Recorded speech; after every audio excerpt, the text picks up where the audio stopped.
Do you have time for one more question? Yeah, go right ahead. Okay. I heard you mention way back. You mentioned A. Philip Randolph. And did you ever meet A. Philip Randolph? Oh, many times. Many times. Many I mean, times. that's a name It from was such a distant past that I just have to ask a living connection with A. Philip Randolph. Well, Mr. Randolph, his organization, the Brotherhood of Sleeping Car Porters, more than any organization in helping Dr. King to get to where he eventually rose was the Brotherhood of Sleeping Car Porters. E.D. Nixon, who was with Rosa Parks in Montgomery, was a Pullman porter. Was he and the organization that had been outlawed in Montgomery that made the agreement, and Rosa agreed to get on that bus where she was arrested. Had he done it, he would have been dead. They would have killed him. But they couldn't afford to kill a black woman on a bus in Montgomery. So she was able to stimulate. Well, it was Brotherhood of Sleeping Car Porters under the leadership of Mr. Randolph and Bayard Rustin that brought that to the kind of level. And because of Mr. Randolph's connections here in Chicago and across the country, that very quickly, in the organizing of the sleeping car porters themselves, and the loyalties that people felt toward Mr. Randolph. Now, I notice of all the names that you've mentioned during these interviews, he's the one who's Mr. Randolph. Now tell me about that. What's behind that? Just a level of social distance, at least, and at the same time, affection. I would not say Phil to Mr. Randolph, but I'd say Doc to King. And that's hard to explain. But and our president, how would you address him? Oh, in the front of people, I'd say Mr. President. Right. But in a small conversation, I'd be saying Barack. Right. But it's Mr. Randolph. Mr. Randolph. I don't know how to say it any other way. So what was he like as a person? As a historical figure, he's well known, but as a person. He was a brilliant man. He had read everything you could think of in terms of the scholarly things. And he and his wife, they were companions in scholarship and courageous. See, he had been an early agitator. He wasn't a sleeping car porter.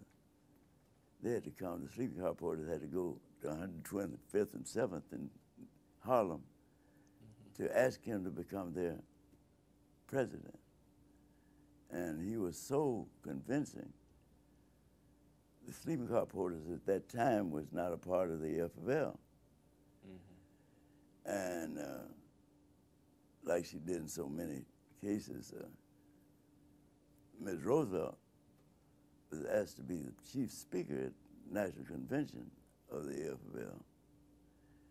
And when she got up and introduced herself, she turned the podium up over to Randolph. And extemporaneously, he just went through historic incidents and consequences. And after his speech, they accepted the Brotherhood into the FFL. And Chicago was a favorite place because there were so many. In those days, you couldn't catch a train and ride through Chicago. Right. You ride to Chicago, then switch. So this is where many of them made their homes. Oh, yes, yes. In Pullman something, but clustered primarily in many ways around the South Side. and their wives of whatever went regularly as an organizing center to Metropolitan Community Church, which is now been taken over by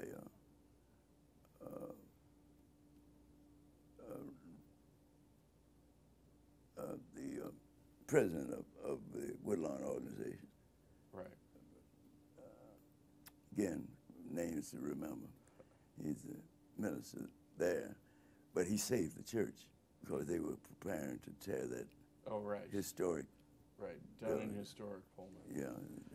Well, I think we should thank you for your generosity of time. Yeah, I hope it's been, not just my time, but we're sharing this. My own sharing is my feelings about that past that we've been talking about. And to the extent that I could articulate it, that process and incidents, which because each one of us is unique, that I bring to the listener or the viewer, my vision, or my remembrances of that past with all the errors that I've made, perhaps. But the stimulation to people to begin to look at that past, to build on it, because if we understand that past, it's easier to evaluate the present and decide, as I did when I came out of World War II, what kind of world do you want to live in? I think that generally most people want to live in a world that's productive and pacifistic to continue to survive ultimately to the laws of nature rather than man or woman. So wherever I'm asked to get my thoughts or memories, then I try and share them. Thank you. Thank you very much. And occasionally I get a little change for sharing. Thank you. But sharing it regardless. But particularly for you young people, getting as many opportunities to,